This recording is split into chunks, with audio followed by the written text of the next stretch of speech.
sheri weekend ni nziza ndumva inejeje bananjye twa tunakumburanye rega ntuyirirwa hano uza twaryamye ukagenda tukiryamye kenshi none uyu munsi nagiye no mu kabari nase sheri umwana ari hehe araryamye amasaha yaryamye eregana na kabari kawe kazagukoraho utabukeye ukaryama amasaha menshi igihe ugiye kubyukira umwana akaba araryamye nanjye nkaba cyakora uyu munsi wakoze agashya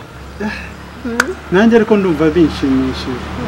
ahubwo ndumva nshaka gukaraba yihagira nubwo urakaraba ahubwo se shaka nyine nyaka mbe nyaka kami mabuja umva ino hano shira isabune yashize kami mabuja isabune yashize watumye se Kadogo Nyaka isabune yashize kandi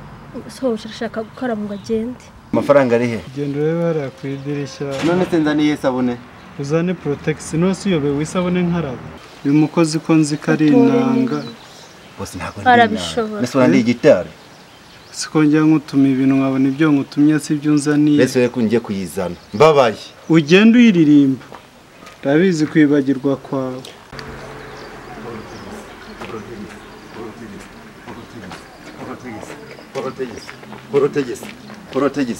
Protegis.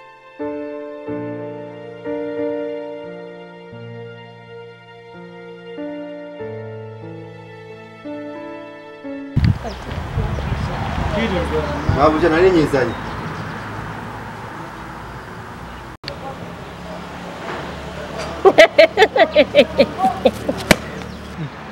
Ese sheri kunseka ni ibiki Sisabune azanye ubonye byakuzaniye ni ibiki sasa isabune wamutumye Protex azanye Kotex ibi ni bya bindi abakobwa bambara mu gihe bari mu gihe cy'ukwezi cyore si igihungu